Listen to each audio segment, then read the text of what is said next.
मेरा नाम सीमा श्रीनिवास है और मैं कलकत्ते में एक नारीवादी संस्थान है स्वयं, मैं उनके साथ काम कर रही हूँ, उनके साथ जुड़ी हुई हूँ और स्वयं जो है वो महिला अधिकार को लेकर के काम करती है और महिलाओं पर होने वाली हिंसा के खिलाफ पिछले 28 सालों से जागरूक है और प्रतिबद्ध है और कलकत्ते में काम कर रही है। किस तरह के अत्याचारों को आप लोग मूलतः देखते हैं या उनका अमल करते हैं? देखिए हमारे काम के दौरान जो है खास तौर से हमारे काम की दो मुख्य धारा है।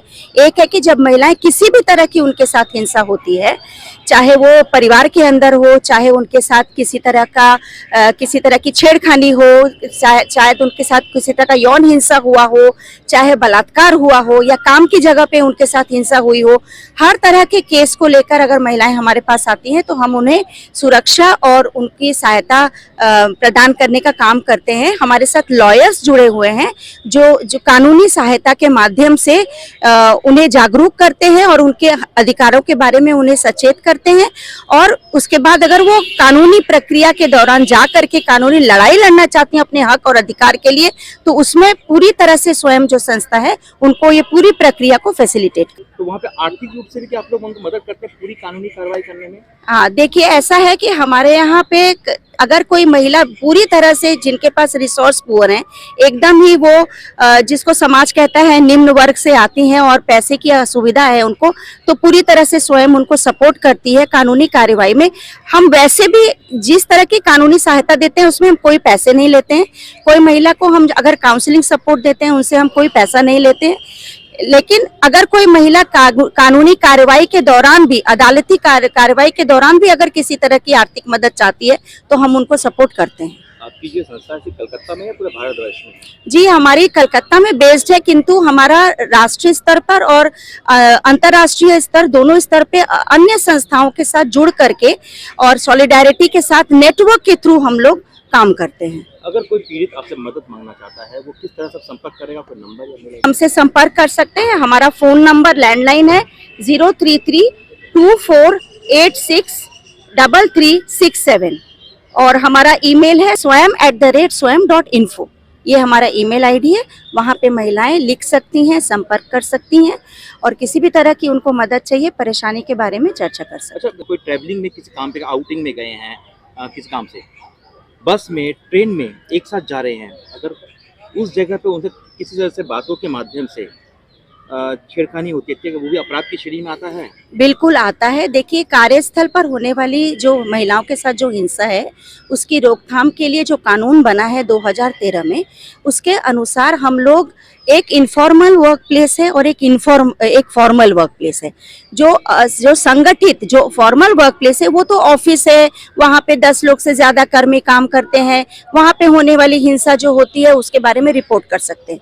लेकिन जो इनफॉर्मल वर्क प्लेस है, जैसे कि कोई महिलाएं किसी के घर में काम करती हैं या फिर वो मजदूरी करती हैं, और कई बार ऐसा होता है कि जब महिलाएं एक ग्रुप में एक संगठित होकर के अगर किसी कंपनी या किसी इंस्टीट्यूशन फैक्ट्री के द्वारा उनको अगर प्रदान किया गया है कोई व्हीकल, उसमें भी अगर ट्रैवल कर रही हैं और उस दौरान अगर उनके साथ किसी तरह की जो है हैरेसमेंट होती है, सेक्सुअल हैरेसमेंट होती है, तो वो इसी कानून के नज़र में ये एक अपराध की श्रेणी में आता है और वो कंप्लेन कर सकते हैं। सेक्सुअल हैरेसमेंट के अंदर शारीरिक, मौखिक, अमौखिक सभी तरह की हिंसाएं शामिल है। इसमें भावनात्मक, मानसिक और बहुत ज्यादा होता है कि कई बार होता है कि सिर्फ घूरना और अश्लील तरीके से इशारेबाजी करना, चेहरे बनाना या चुटकुले करना, ये भी इस अपराध की श्रेणी में आता है। पनिशमेंट क्या प्रावधान है? देखिए, ये होता है कि ये इसमें आईसी जो बनती है, इंटरनल कंप्लेंट कमेटी, हर संस्थान में जो होती है जो फॉर्मल वर्क प्लेस में, तो उसमें बहुत सारे डिसिप्लिनरी एक्शंस लिए जा सकते हैं। जैसे कि उसका जिसने किया है उसका तबादला हो जाएगा, उसकी तरक्की नहीं होगी, उसकी सैलरी माने इंक्रीमेंट नहीं होगी, और जो इनफॉर्मल जो होता है उसमें भी वो काम की जगह से उसको निकाला भी जा सकता है। अगर कोई जो फॉर्मल जगह है अगर काम की, वहाँ का अगर अधिकारी अगर उसने किया है तो उसका कंप्लेन लोकल कमिटी में जाके किया जा सकता है, जो हर जिले में जो मजिस्ट्रेट ऑफिस का दफ्तर है वहाँ पे उनका ऑफिस होता है, वहाँ पे कंप्लेन उनका किया जा सकता है। मेरा नाम सीमा श्रीनिवास है और मैं स्वयं के साथ एक सीनियर प्रोग्राम ऑफिसर के तहत काम कर रही हूँ। যেটা বারবার আমাদের সবারই মনে হয় এটা কিন্তু খুব প্রোগ্রেসিভ একটা আইন, সেটা যদি আমরা যদি একটু সিম্পলি বুঝে ইমপ্লিমেন্ট করি আর একটা নন বায়াস একটা মেকানিজম তৈরি করি ইন এম্পাওয়ার্ড সাস্টেইনেবল ওয়ে, আমরা যদি একটু সাপোর্ট দিই এই আইনটা খুব ভালোভাবে ইমপ্লিমেন্ট হবে। আর কোথাও যে আইসিটা কোথায়, যেটা ইন্টারনাল কমিটি একটা সংগঠনে বা এলসি যেটা লোকাল কমিটি যেটা সমাধি বলবো, আর কি জানার দরকার কোথায় একজন কেউ কমপ্লেন করতে পারে।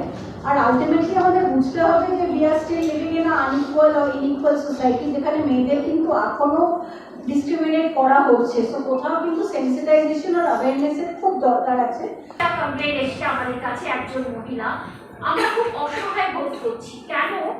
যে মহিলা বলছেন যে আমি শেষ দিকে আর না পেরে, ঘটনা ঘটছে গত 1.5 বছর ধরে, ওনার সঙ্গে আমি কাজ করিনি, খামাখা বসিয়ে রাখা স্বামী এবং আমাদের স্বামী সঙ্গে করি নানা ধরনের উৎপন্ন কথা বলা, খুব ইন্টিমেট কথাবার্তা বলতে চেষ্টা করা, বারবার উনি ভাবছেন ঠিক আছে না শোনার ভান করলে বা বলে, কিন্তু সেটা আর যাচ্ছে না। একটা পয়েন্টে উনি বললেন আমি যখন প্রতিবাদ করতে শুরু করলাম, স্যার এবার কিন্তু আমি সবাইকে জানাতে বাধ্য হব। উনি বললেন তোমার ট্রান্সফার আমার হাতে, মনে আছে তো? পাওয়ার দেওয়া আছে, মানে equivalent to civil procedure code, তাতে এভিডেন্স টেকিং এর যা যা পাওয়ার একটা সিভিল কোর্টের আছে পুরোটা আইসি কে দেওয়া আছে। তো আইসি যদি চায় তাহলে ওই সিবিসির আমাদের যা যা মানে এভিডেন্স প্রকিওর করার জন্য যা যা আছে ওই চ্যাপ্টারগুলোতে সবটাই আইসির কাছে পাওয়ার আছে। আইসি কিন্তু চাইলে যে কাউকে ডেকে পাঠাতে পারে, মানে সেটা গভর্নমেন্ট মানে প্রাইভেট অর্গানাইজেশনের আইসিও কিন্তু চাইলে পুলিশ বা অন্য কোনো সংস্থাকে ডেকে পাঠাতে পারে, সেই অ্যাম্পেল পাওয়ারটা দেওয়া আছে। আর যেটা আইসি ডিসাইড করবে যে কি হয়েছে না হয়েছে সেটা on the basis of the evidences. আচ্ছা, একটা সিসিটিভির বিষয়ে যেটা মূল সমস্যা সেটা হচ্ছে সব জায়গায় তো সিসিটিভি নেই, ওয়ার্কিং প্লেসে সব জায়গায় সিসিটিভি কভার করা যায় না। আর আমি অ্যাকিউজড পারসন হই, আমি প্রসপেক্টিভ অ্যাটাকার যদি হই, আমি সিসিটিভির বাইরে নিয়ে গিয়ে এই অ্যাবিউজটা করব।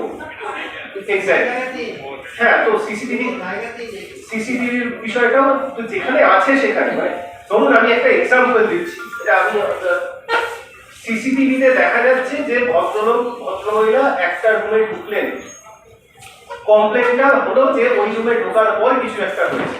তাহলে আমার সিসিটিভি ফুটেজ দিয়ে আমি যেটুকু পাচ্ছি যে ভদ্রমহিলা যে এই যে ঘরে ঢোকার কথাটা বললেন ততটুকু উনি মিথ্যে কথা বলছেন না, তারপর কি হয়েছে সেটা আপনার অন্য এভিডেন্স পাওয়া যায় না।